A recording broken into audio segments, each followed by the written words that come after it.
Hi guys, I apologize. I almost forgot about Postdoc Chronicles week number 137.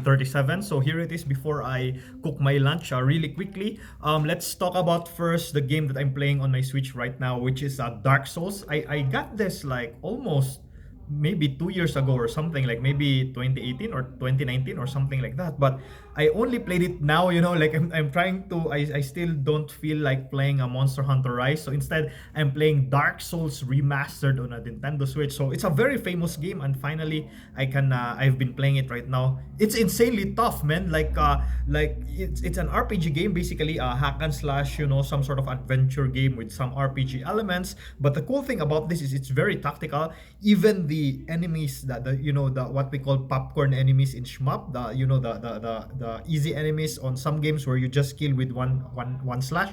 Here, no, the enemies from the sides, they can kill you, like even especially if they get like gang up on you. So you have to be very tactical. You have to be very careful about your every move. I haven't finished it. I'm still in the I believe it's still in the early part of the game, but the lore feels very nice. Like you are this guy who like has a curse that wakes up every time you die. So you wake up in a bonfire, and then when you wake up you become hallowed. You look like a zombie or something like that, and then you can activate some sort of humanity. And if you're human, there are like some sort of online elements. People can invade your game, people can go inside your game, and so on. And then you can have a cooperative game and so on. But I'm playing it mainly solo.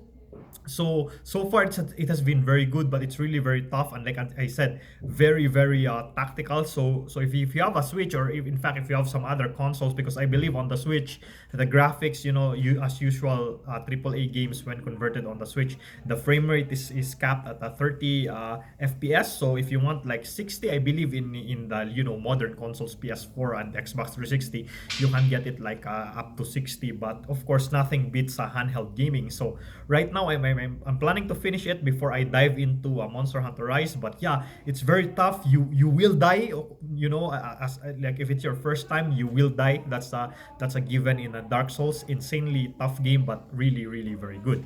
But yeah, very quickly going to a postdoc now. So for the MUED draft, so I was able to finish finally the draft, and then right now I'm just waiting for the comments and criticisms and suggestions from my collaborators. So mainly Jongsu Kim from Germany, Christoph from Poland, and Roberto from Spain. So after all their comments have incorporated, so we have like around 7-page paper that as it stands currently, and then I wrote it, following the how do you say this, the format of physics letters B. So it's around 8 pages, and then I'm waiting for the comments from the other guys. And then once the comments are done, hopefully we should be able to submit it once I've incorporated comments, because we've been working at this paper for more than a year now.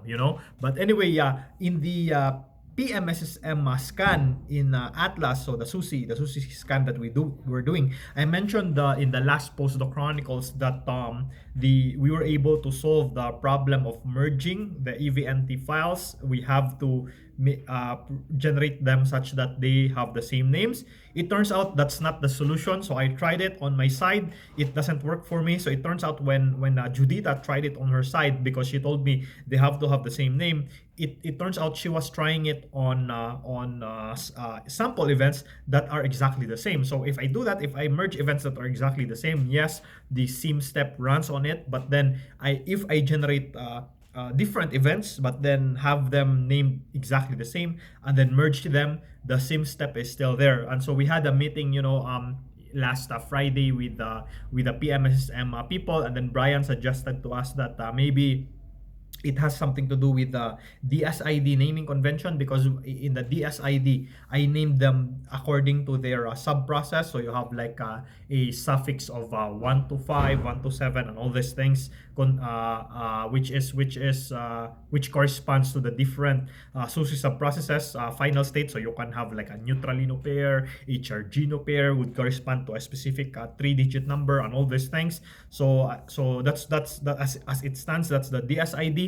So now I'm trying to redo the setup such that the configs are named the same. But then it's gonna be tricky, because my setup so far, how it detects it to be a different sub process is that the name of the DSID, I put a suffix of the specific subprocesses at the end, but now they have to be the same. So I'm trying to figure out how I could tell the setup to run a different subprocess even though the DSID is the same. So it's all very technical, but yeah, I'm trying to do that, for this week basically. But let's see how if I manage to do it. And then what else? So in the dark photon, I was able to generate already the HepMC events with the correct cross sections based on the UFO files from the author. So the nice thing is it's very similar to the UFO file that I made up myself early this like late last year when we still didn't have the UFO files from the author. So it's very similar, but it's nice that we have now a working UFO file from the authors themselves, so we know that the UFO file is legitimate.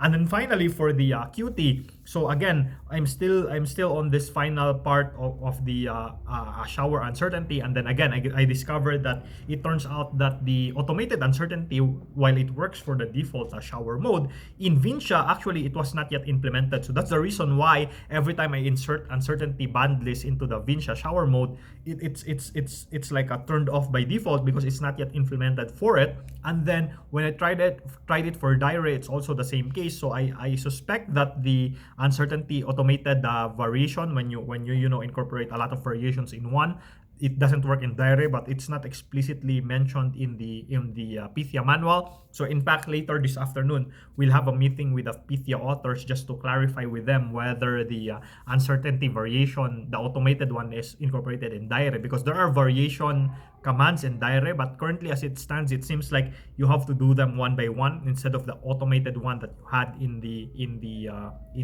default. Because if it's not automated, then it would be a hassle, generating an event with a certain variation, generating another event with another variation. So it's not tractable. It will take a lot of time. So hopefully, so the nice scenario would be that the author in the meeting later would say that we haven't implemented the diary in the that we haven't implemented automated in the diary as well. Then I can say in my QT note that the last portion is basically undoable because of the fact that the uncertainty automated variation in diary and VINCIA are not yet implemented. But anyway, yeah, that's it for Postdoc Chronicles week number 137. Again, this is short because I'm gonna cook my lunch. But anyway, guys, thanks for watching. See you next time for the Postdoc Chronicles 138, which will be this week. Okay, thanks for watching and bye-bye.